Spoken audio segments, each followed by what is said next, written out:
Hello everybody, welcome here to this Sports Talk Network. Welcome here to my quick review of WWE TLC 2018 edition. The final pay-per-view of this year, heading into next year. Look forward to how things go over. There should be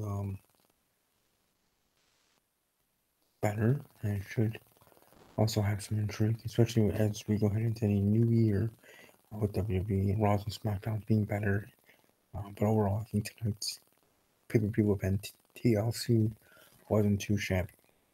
At all. I still actually enjoyed it. I do have my Insta poll on Twitter. You can find me at the Rambo_WWE. And as I do after every Monday Night Raw, after every SmackDown Live, and after every pay-per-view event, I have my Insta poll that's up for 24 hours that asks what you think of the show.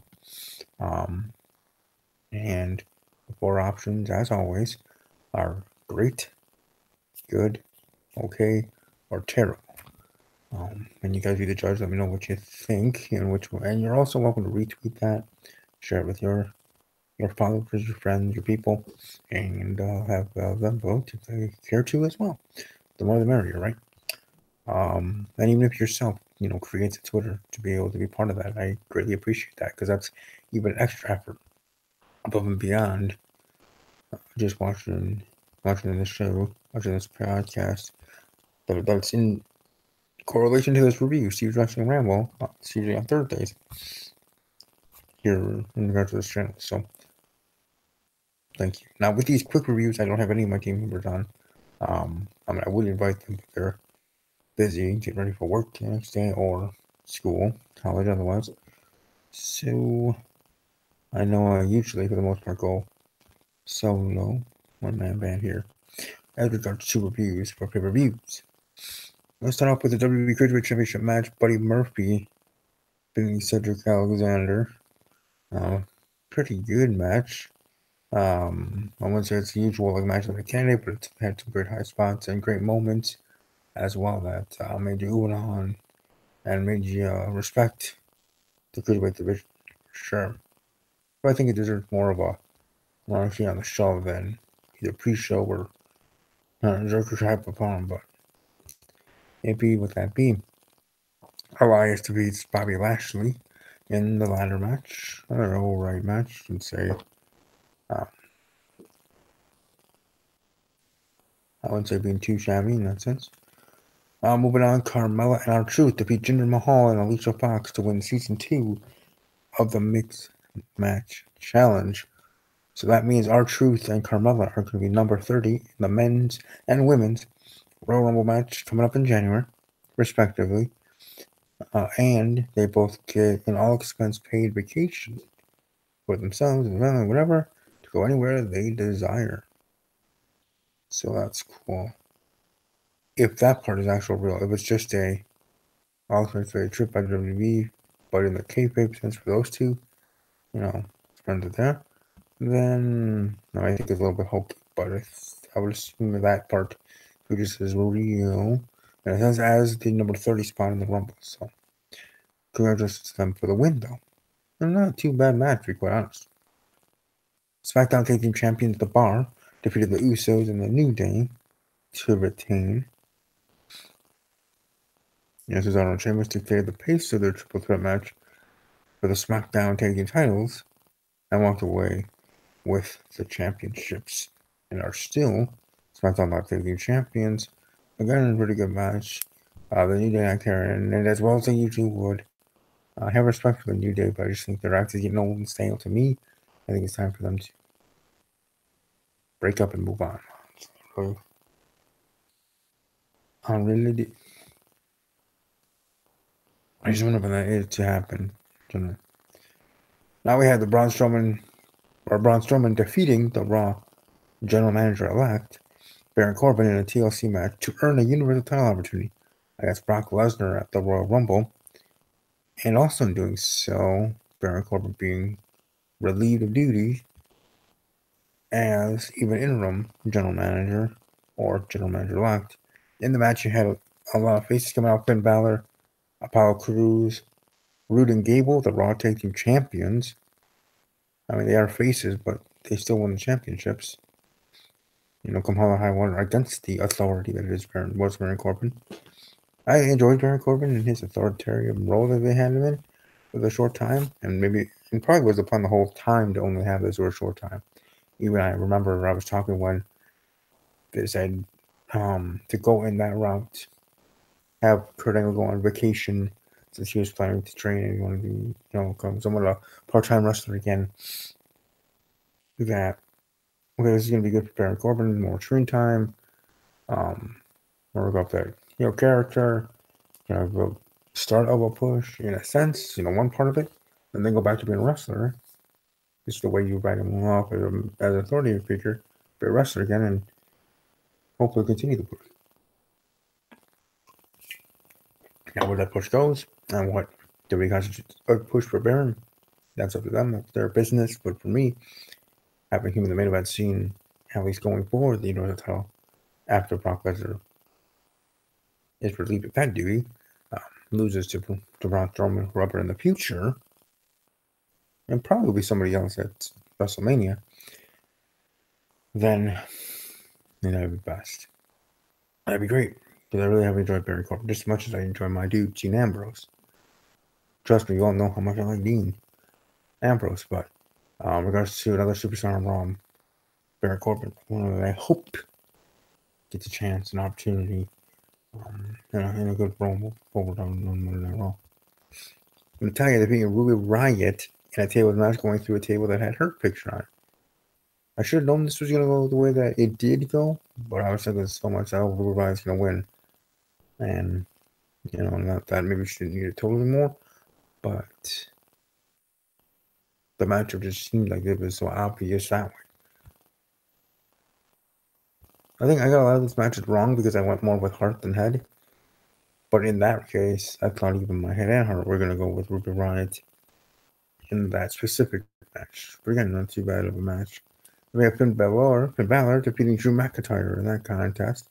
Somewhat surprising, not in the sense because it's Finn Balor. No, I'm not surprised because of that. I'm more surprised of them having Drew McIntyre losing again.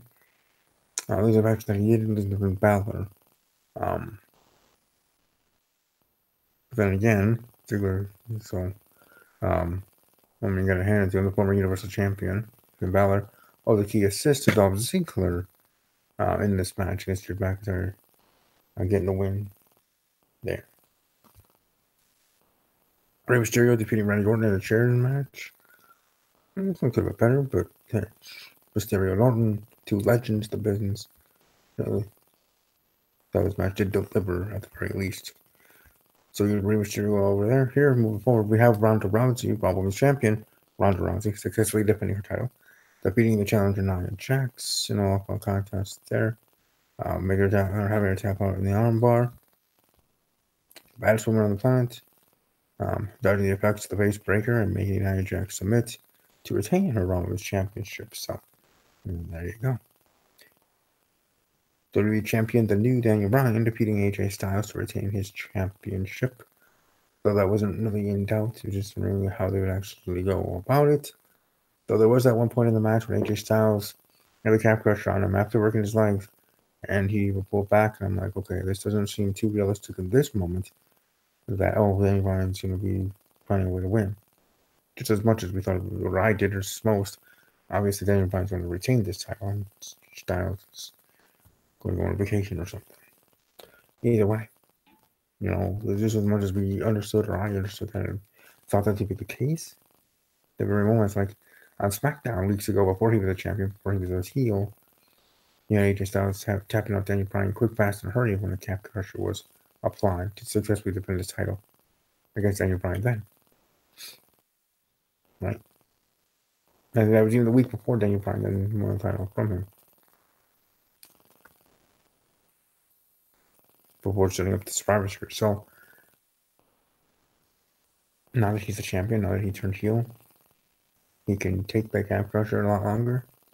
Doesn't seem too believable as much as it is, understandable to be, things aren't scripted. That's just how it went.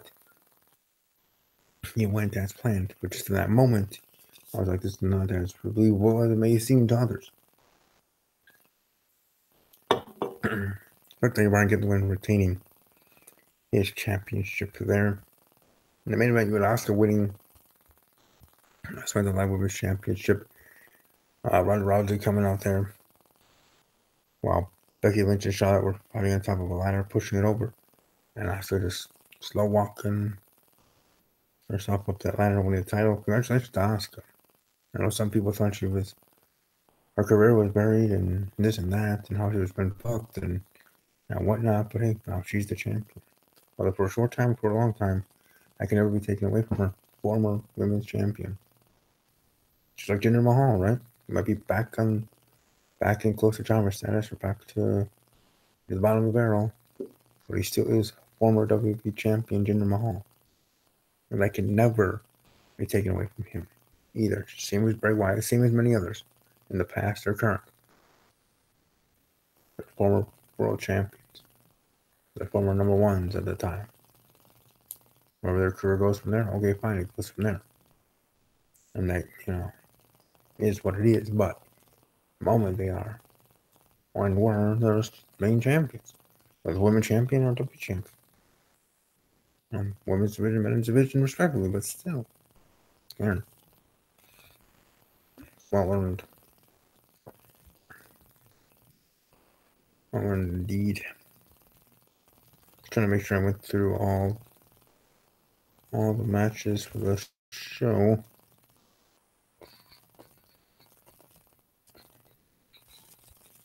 Sorry.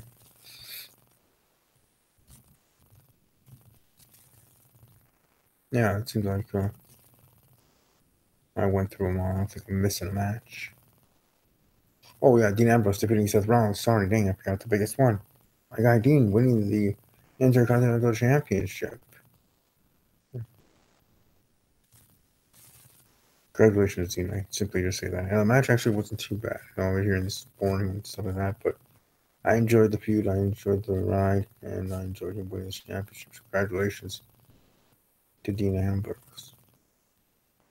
So now I talked about all the matches. How could I forget that?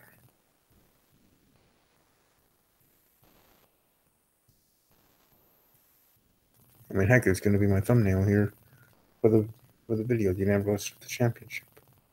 Might not be the most flattering picture, but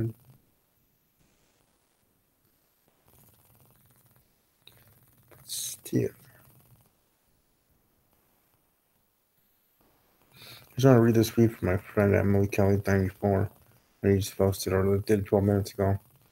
Saying Asuka winning is great because either Becky will win the Rumble, go to Raw, face Ronda Rousey at WrestleMania, and that would mean Charlotte and Asuka will have a WrestleMania rematch on SmackDown, or you have Charlotte will winning the Royal Rumble and go on to face the Raw Women's Champion, or go to Raw to face Charlotte and Becky will face Asuka. Meaning in that scenario, Charlotte wins the Rumble, goes to Raw, faces Ronda Rousey, and you have Becky facing Asuka.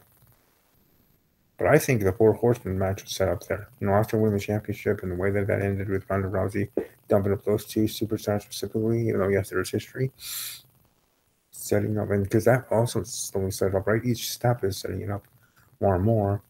Will probably be Four Horsemen already happening at WrestleMania, if not their full planning to SummerSlam. Long-term plan.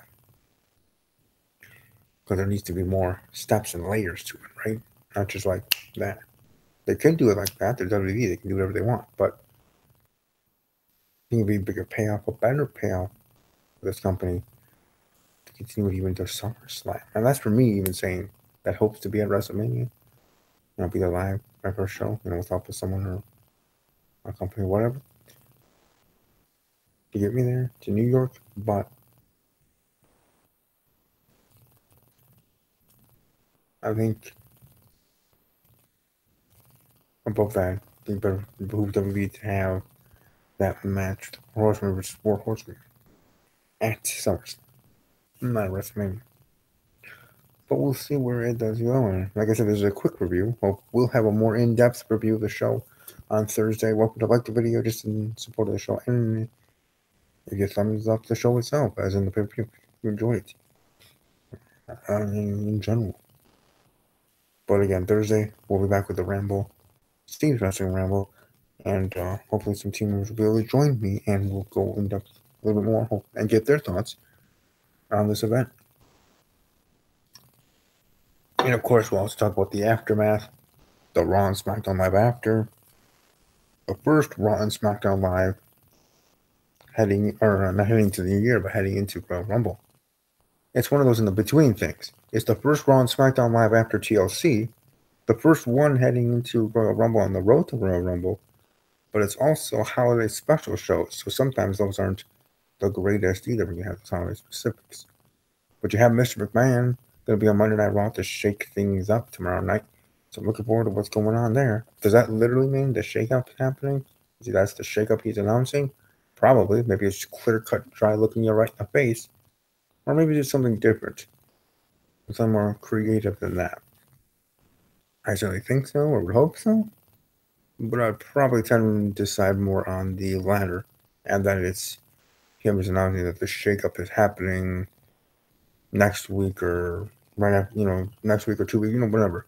Announcing something like that we're used to hearing. Also be there to probably place Kurt Angle back as GM overall.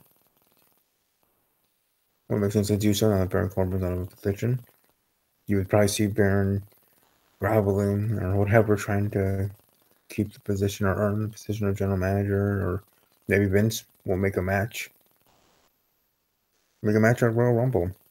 Maybe even continue this into the new year, still into the WWE season. It might be the new calendar year, but in the eyes of WWE, in the eyes of me, it's called a season. The night after WrestleMania, heading into the next WrestleMania. Next year's WrestleMania, of course, in that kind of linear span of a timeline. So we could have Baron Corbin versus Kurt Angle at Royal Rumble or on Raw tomorrow night. Winner is permanent general manager of Monday Night Raw moving forward. And then you clear that up. You already have now Braun Strowman set up to face Brock Lesnar at Royal Rumble for the WWE Universal Championship. You have the intrigue over on SmackDown Live in regards to the women's division. Asuka just winning the championship tonight at WWE TLC. And you have Ronda Rousey that screwed over Charlotte Flair and Becky Lynch. The Queen and the woman, or the man, right? The man, Becky Lynch, sorry.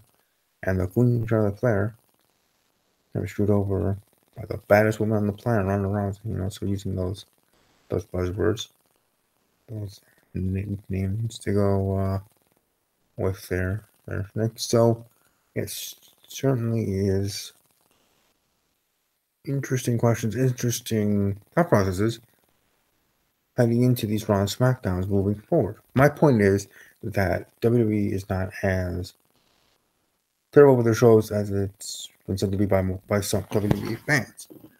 I think just the issue is, it has been for the past couple of weeks, is the fact of Raw and SmackDown not being booked properly, and because the holidays on top of that.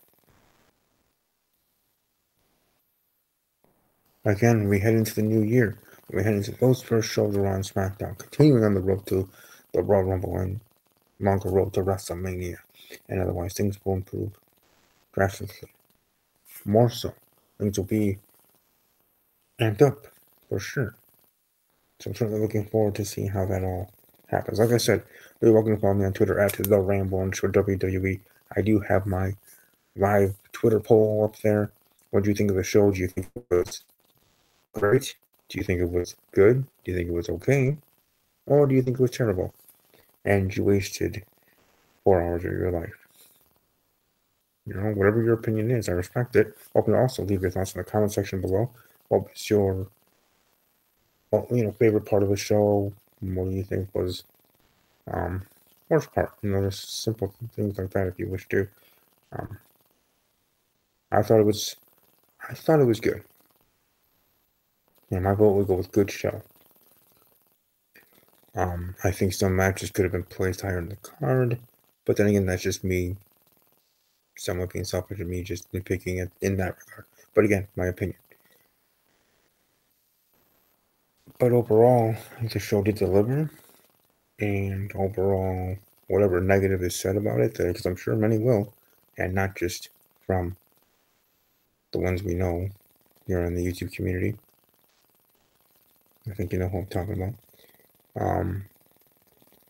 Well, one of them that I somewhat respect, because he's not an idiot, he overacts because he's a character on here, and that's BC Amplified. He's a smart guy. He's from the New York area, so if I did go to WrestleMania, hopefully we'll be able to interact with him, because he's actually a fellow Packer fan. But he's a little too, let's just say he overacts, for one, on his channel. He also double talks to himself during topics, and other things. But anyways, don't want to go too much in depth about that. Anyways, hope you all have a great rest of your evening. Enjoy your week upcoming. I got Christmas cards to send to those that know. And I have on my address, in my address book, they will be coming your way by Friday. For sure. Yeah, hopefully. Of course. Anyways, enjoy your evening, enjoy your week, and above all else, as always, take care.